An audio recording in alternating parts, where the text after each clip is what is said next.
Over the years, I've had many conversations with believers in God where the topic of purpose or the meaning of life has often been raised.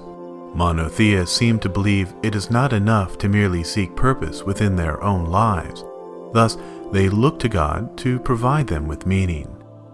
To the contrary, atheists and other secularists are opposed to the idea that life can have any purpose or meaning beyond those we subjectively assign. However, I take a third option, for as I began to more closely examine the objective basis of secular morality, I found that objective purpose can also be found within human life that is not derived from a God.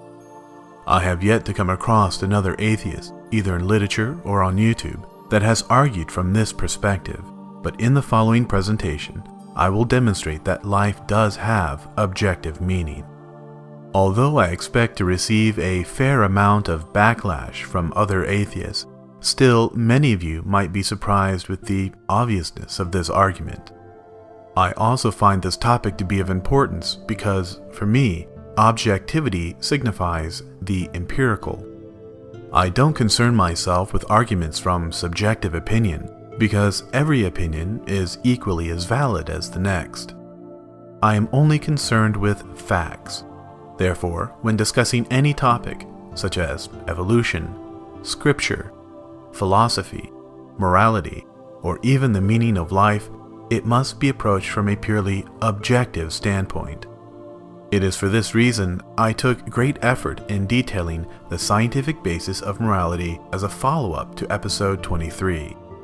However, in my attempt to alleviate confusion with my proposed logic of secular morality, it appears I have sparked further criticism over my characterization of how life is supposed to properly function.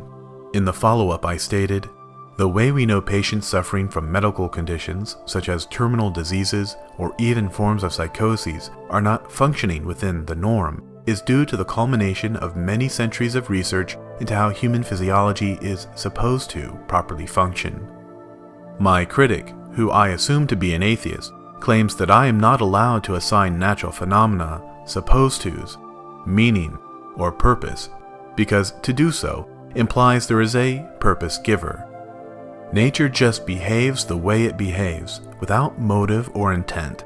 Thus, there can be no objective purpose or meaning in natural phenomena themselves. To illustrate this point, my critic provides the analogy of the evolution of a tiger's stripes. This characteristic feature of tigers did not evolve for the purpose of camouflage, but rather, random mutations were selected by the environment that conveyed an evolutionary advantage.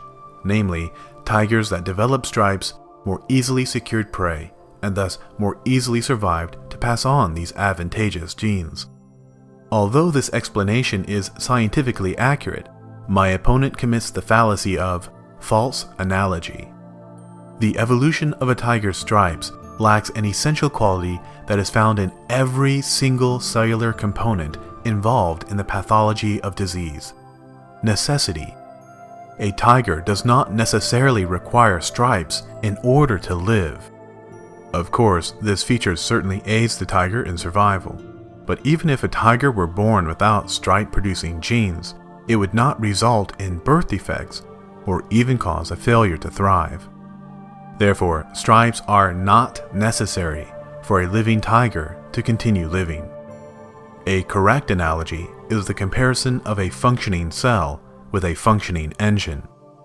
If the engine of your vehicle is to function, then it requires a number of components, such as a spark plug, serpentine belt, pistons, gasoline, and so on.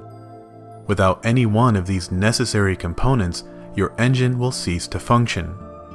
Similarly, your body requires many necessary components, such as neurotransmitters, hormones, enzymes, cofactors, and so on, that if absent will cause your body to no longer function. For example, without oxygen, there would be no final electron acceptor in the electron transport chain. Therefore, the process by which adenosine triphosphate, or ATP, is produced can no longer be maintained. ATP is an extremely important energy molecule required in countless cellular processes throughout the body. from the transport of various substances across the cell membrane to binding muscle filaments, enabling you to move. It may be of some interest to note that upon death, the absence of ATP prevents movement of myosin and actin filaments, causing a temporary stiffening of the muscles known as rigor mortis. As we can plainly see, it is an objective, scientifically verifiable fact that oxygen is necessary for all forms of aerobic life to continue living, from obligate aerobic bacteria to human beings, and yes, even tigers. However, my opponent insists that, just like purpose, the quality of being necessary is also assigned in the mind of sentient beings. He argues that humans are the only ones that can assign subjects with necessity or purpose, and the purpose of a subject can even change according to our subjective desires. For example, a hammer is an efficient tool for the purpose of driving a nail, but if we so desire, a hammer could just as easily serve our purpose as a paperweight. However, once again, the subject in this example lacks the essential quality of necessity. Just imagine if every sentient being were to collectively assign the spark plug some other arbitrary purpose based on their subjective desires. Now, does that have any bearing on the fact your engine necessarily requires this component in order to function? Of course not. Likewise, our cellular requirement for oxygen is not assigned in the human mind. Even if human beings were unaware of oxygen's existence, that would still not change the objective, scientifically verifiable, empirical fact that oxygen is necessary for cellular respiration. Any necessary component that belongs to a functioning system serves a purpose to that particular system, namely, to maintain functionality. And there is nothing in the definitions of words like necessity, purpose, or reason that dictate these concepts must be applied by sentient minds. The Oxford Dictionary defines the word necessity as the fact of being required or indispensable. The word purpose is defined as the reason for which something exists, or in our context, the reason something is present within a functioning system. And the word reason is defined as a cause for an action or event. Therefore, through medical science, we can provide explanations for the cause of pathological events that result from a failure to maintain levels of indispensable components within cellular processes. There is absolutely nothing within this statement that suggests the definitions of necessity, purpose, and reason must be subjectively assigned by sentient beings. Of course, if human beings were to no longer exist, then oxygen would cease to be necessary to human beings, and thus would no longer serve a purpose within this context. But again, the necessity of oxygen is not assigned in our minds. Oxygen plays an indispensable role within vital cellular processes, which would otherwise fail to function without its presence. Therefore, our cells must have the presence of oxygen in order to function. In other words, if it is the case that our cells are to function, then we are supposed to have the presence of oxygen. I would like to reiterate that I am not proposing a type of geocentric understanding of the universe, where everything exists just for human beings. All of the components required for human life, from the atoms that comprise our cells, to the very earth and universe we inhabit, do not exist for the purpose of human beings. Rather, it is the objective quality of being necessary that designates these essential components serve a purpose to the functioning system that is human life. Therefore, these necessary components do not require an arbitrary assignment of purpose according to the subjective opinions of anonymous purpose givers, which, even if they wanted to, could not change the role that indispensable components play within the greater system as a whole. Now, the fact that we can determine purpose through an examination of necessary components in a functioning system provides us with insight into an age-old question: what is the meaning of life?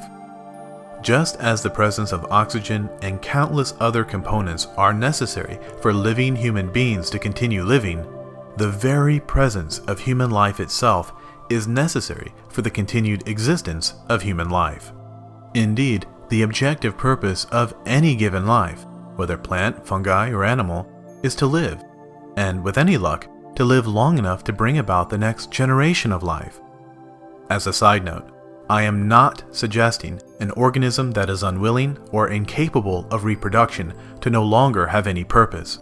The argument for the objective purpose of life is established on the axiom that all life is contingent, and thus necessarily requires the existence of other life. What's more, the objective meaning of human life perfectly ties together with the objective standard of secular morality. Consider the following syllogism. Premise 1. If all human life is contingent upon other human life, then human life is necessary for, or serves a purpose in, the continued existence of human life. Premise 2. If human life is to exist, then the necessary components involved in maintaining human life must be present in order for human life to optimally function. Premise 3. If human life is to optimally function, then actions or behaviors that improve the quality of life for living human beings are necessarily beneficial to the maintenance of these lives. Conclusion.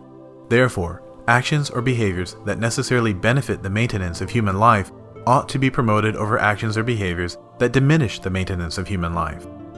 Just as the actions of changing the oil, air filters, and other regular upkeep are necessary for an engine to optimally function, so too is acting in ways that improve states of human well-being necessary for human life to optimally function. Therefore, if an engine is to continue functioning at optimal capacity, then one ought to act in such a way that is beneficial to the maintenance of the engine. Likewise, if a human life is to continue living at optimal capacity, then one ought to act in such a way that is beneficial to the maintenance of that human life. And from here, we are at liberty to subjectively assign any number of other purposes to our lives, such as the pursuit of artistic expression, engaging in entertaining and enjoyable pastimes, cultivating lasting relationships, raising a family, caring for and helping others, being successful at a given activity, and the list goes on and on. Not only do such actions and behaviors provide us with additional purpose beyond that of merely living, they all serve to enrich and add greater intrinsic value to the quality of our lives, a scientific fact that can be tested and measured. However, at the most basic, fundamental level, the answer to the age-old question, what is the meaning of life, is found in the very question itself, entailing all the characteristics and qualities that promote this unique state of existence.